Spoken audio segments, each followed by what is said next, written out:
You finding this video was not an accident. Something in you already knows. Wealth doesn't come from effort alone. It comes from alignment, from becoming the kind of person it's drawn to, from embodying the state before the evidence shows up. This isn't about chasing. This is about remembering. You don't force a flower to bloom. You create the right conditions, the light, the soil, the warmth, and the blooming happens naturally. That's what we're doing here. We're preparing the inner conditions for wealth, quietly, deliberately, from the inside out. What follows are not steps or hacks in the usual sense. They are less like traditional strategies and more like internal alignments, delicate shifts in being that make you magnetic to money without grasping, striving, or stress. Each one is simple, but together they recalibrate everything. Let's begin. The first step in this journey is to stop chasing and regain your inner stillness. Close your eyes just for a moment. Feel into your body. Is there a tightness, a subtle pressure to get there, to fix something, to make money come now? That's the chase. Even if it's quiet, it leaks your energy. It tells the universe, I don't have it, I need to go get it. But magnets don't chase. They attract by being still and holding a charge. So your first move is no move. Not laziness, not giving up, just a return to your center, where your power lives, where your worth isn't up for debate, where nothing needs to happen for you to feel whole. From this stillness, you become receptive, and what you used to chase starts to come looking for you. If you've never done this before, here's an example of how to approach it. Find a quiet moment. Sit or lie down. Let your hands rest open. Close your eyes gently and bring your attention to the space inside your chest. Not thinking about it, feeling it. The way it rises and falls as you breathe. Now, breathe in slowly through your nose as if you're filling your heart with light. Hold it for a moment. Then exhale through your mouth as if you're releasing everything that doesn't belong. Do this again and again. No rush. Just breathe and be present in this moment. Now, let the noise fade. Let the tension soften. Let your body know it's safe to stop running. The truth is, you don't have to do anything to be whole. You already are. And this stillness, this simple being, is where the magnetism begins. One of the simplest ways to return to center comes from Eckhart Tolle. He says, forget the complicated idea of meditation. Feel the air as it enters your nose. Feel it fill your lungs. The rise of your chest. Then the soft release as it leaves. Not thinking about the breath, feeling it. You'll notice something strange happens. The mind begins to fade because you can't truly think while giving your entire attention to this moment. And that's the whole point. The Buddhists say, no thoughts, no problem. It doesn't mean resisting thought. It means sinking into presence so fully that thought simply drops away. Tolle gives another example. Washing the dishes, not as a chore, but as a meditation. Feel the warmth of the water, the smoothness of the plate, the texture of the sponge in your hand. Hear the sound of it all without naming it. This is the stillness we're after. Not a blank mind, but a fully present one. and presence is magnetic. Because in presence you stop chasing. You become the signal. You become the source. The second step is to rewrite your childhood programming. Sometimes, even when you feel it, there's something inside that pushes it away, something quieter than thought, a belief that says, this isn't for me. That's not a flaw, that's not failure, that's programming, and that's what you'll learn to shift now. Some of the deepest blocks to abundance aren't logical. They're not conscious, they're not even yours. They were given to you when your mind was still wide open. Before the age of 7, your brain lives mostly in theta and delta waves, slow receptive states. The same states we enter in meditation, hypnosis, or just before falling asleep. In those early years, you're not analyzing, you're not questioning, you're absorbing. From your parents, from your teachers, from television, culture, and religion. If your caretakers believed that money was scarce, hard-earned, dangerous, or shameful, you likely absorbed that too. You didn't choose the program, but you're still running it. And that's why this step is essential. You don't just align with abundance once. You have to go back to the root and plant something new. Luckily, the same states that absorb those beliefs can be used to rewrite them. This is why practices like the Silva method and Neville Goddard's bedtime technique are so effective. Deepak Chopra writes that this same thing can be done just before entering into deep meditation or when just coming out of it. It's because in that softened state, that dreamlike openness, your subconscious is listening again. So, as you drift into sleep or settle into stillness, speak to the deeper part of you. You can say things like, I am safe. Money flows to me now. The universe takes care of me. I always have what I need. Or simply, thank you, thank you, thank you. Not as a performance, but as a new emotional truth. This is also the time to be vividly imagining the future you want while living the feeling of that reality now. Assume the feeling of your wish fulfilled, as Neville Goddard suggested. Don't try to force belief, just let the feeling begin to rise. The seed doesn't need to grow in one night, it only needs to be planted. The more you revisit this space, night after night, moment after moment, the more your old programming begins to dissolve. And a new pattern, one of abundance, trust, and ease, starts to take its place. The third step is to start feeling your new reality before it arrives. I already mentioned this earlier, but let's dive a bit deeper. Wealth doesn't respond to what you say, it responds to what you feel. This is why affirmations without emotion can fall flat. You can say, I am abundant all day, but if underneath it you feel fear, scarcity, or disbelief, then that's the real signal being sent out. So here's the shift. You don't wait for money to arrive to feel wealthy. You feel wealthy now, so that money has a signal to follow. And one of the easiest ways to do this is to look within for something that makes you feel truly thankful.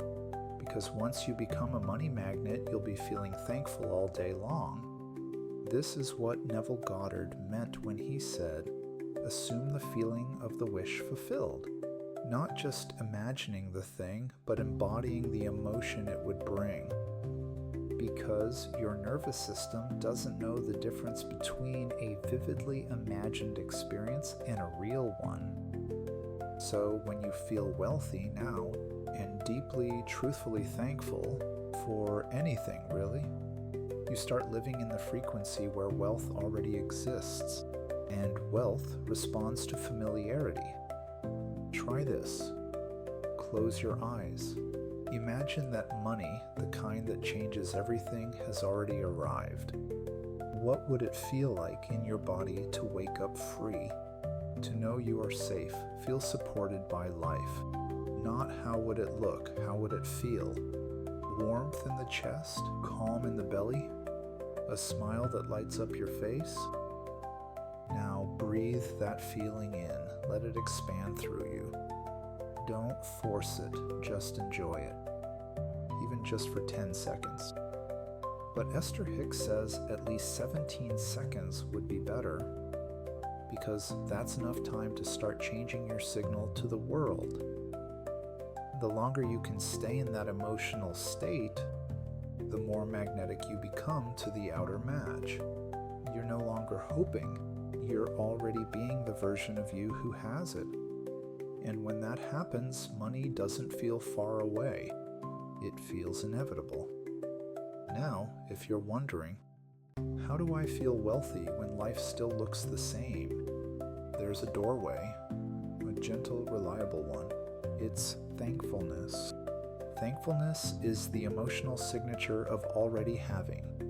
It's the vibration of fulfillment, the feeling we naturally experience when something we've longed for arrives.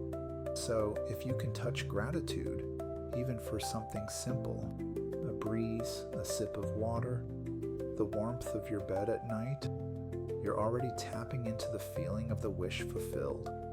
You don't have to pretend you're rich. You don't have to fake excitement over things that aren't real. You just have to feel deeply grateful for something true and let that emotion expand. Because here's the secret most people overlook. If you're finding reasons to feel thankful throughout your day, you're already living in the emotional state of abundance. In a world obsessed with hacks, gratitude is the most powerful one of all.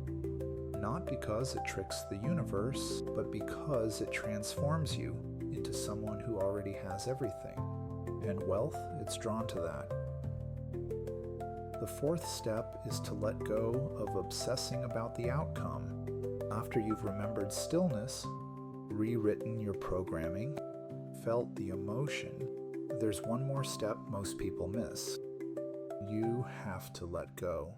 Not let go of the desire, but of the gripping, the watching, the constant checking to see if it's working, because holding on too tightly sends a different signal entirely. It says, I don't trust this, or I'm not sure it's coming, or I still need to control. But true alignment is receptive. It allows, it trusts. By now, you've likely heard the analogy about planting a seed. You water it, you give it sunlight, you feel excited for what's coming, but you don't dig it up every day to check if it's growing. The same goes for your wealth. Once you've felt the state, once you've aligned internally, you release attachment to the timeline.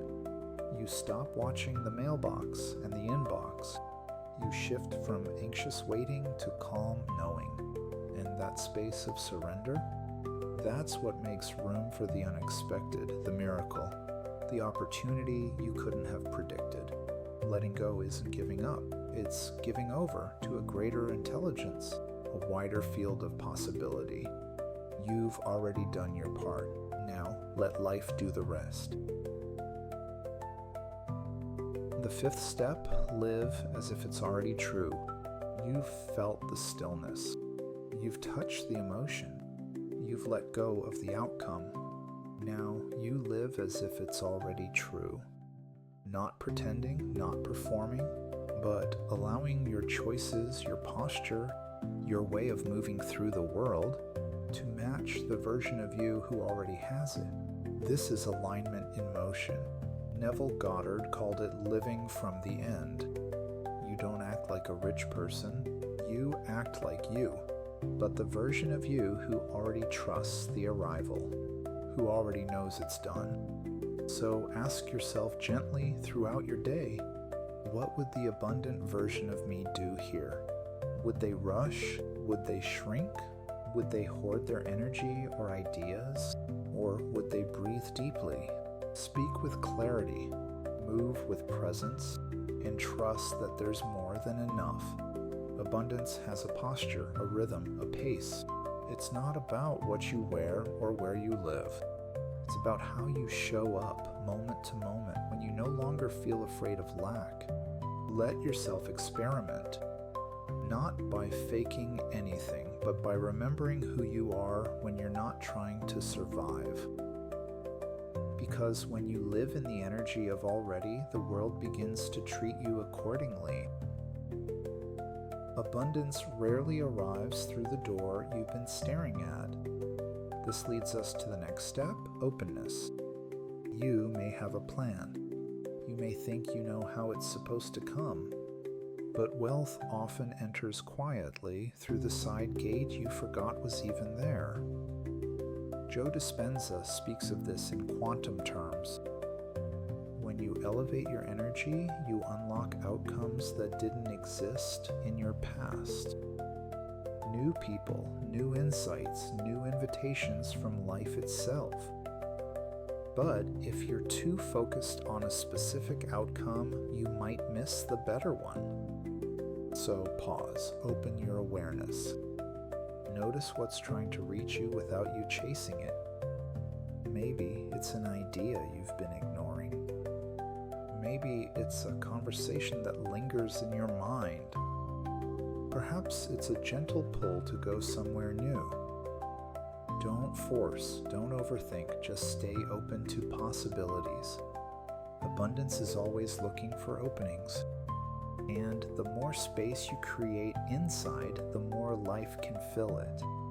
And so when something does call to you, a curiosity, a spark, a quiet pull towards something new, act on it. That's how you got here, watching this video. You followed something, a feeling inside. That same guidance might ask you to learn a new skill, explore a piece of software, ask ChatGPT a deeper question, or subscribe to something that teaches you. Try a new meditation, take a class, move your body, change how you eat. Let go of a habit that's been keeping you feeling small. The possibilities are endless. None of these actions look like wealth, but they're part of the energetic shift.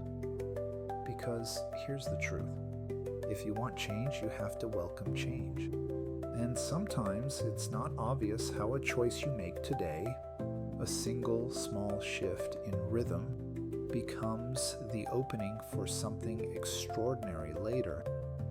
So don't underestimate the nudge, the whisper, the inspiration that feels out of place but oddly warm. Follow it. That's alignment. That's magnetism in motion.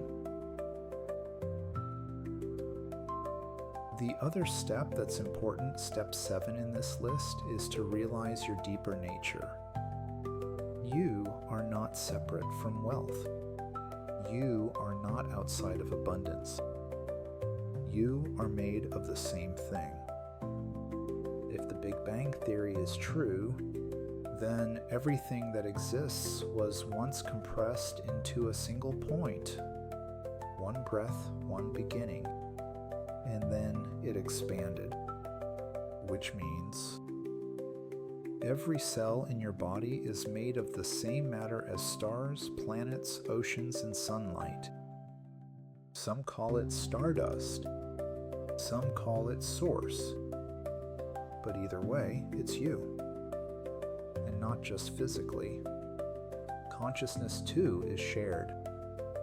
In Hindu philosophy, and echoed in many others, the mind you think with isn't yours alone. It's an expression of the one mind that flows through all of us. You are not using life to get money. You are life. And life is infinite. So stop thinking within the limitations of your culture. Stop acting like your worth is capped by your upbringing. Stop believing the stories handed to you by people who are still afraid. You're not here to repeat. You're here to remember. that whatever you can imagine, if you can hold it with love and walk toward it with openness, is already part of you. You don't need to convince the universe. You only need to remember that you are it. And when you do, you stop asking for abundance. You become it. So let's circle back to where we started. This isn't about getting rich. It's about remembering who you are, so wealth can find its way home to you. You don't have to do everything at once. You only have to begin. And here's where you can begin today. Start by returning to stillness. Use the guided practice from earlier in this video, or try Tolle's simple breath meditation. Feel your center. Then begin to feel the wish fulfilled, even in small ways. Use thankfulness as your doorway. If resistance shows up, remember step 2. You may be running someone else's program. Use meditation, sleep, or visualization to rewrite what no longer serves you. Then let go. Stop checking the mailbox. Trust that the roots are growing even if you can't see them. Next, live as if it's already true. Walk like it, speak like it, relax like it. Then stay open. Let life surprise you. Follow the nudges. And finally, realize that you're not chasing abundance. You are abundance. Neville Goddard taught, feeling the wish fulfilled is the secret.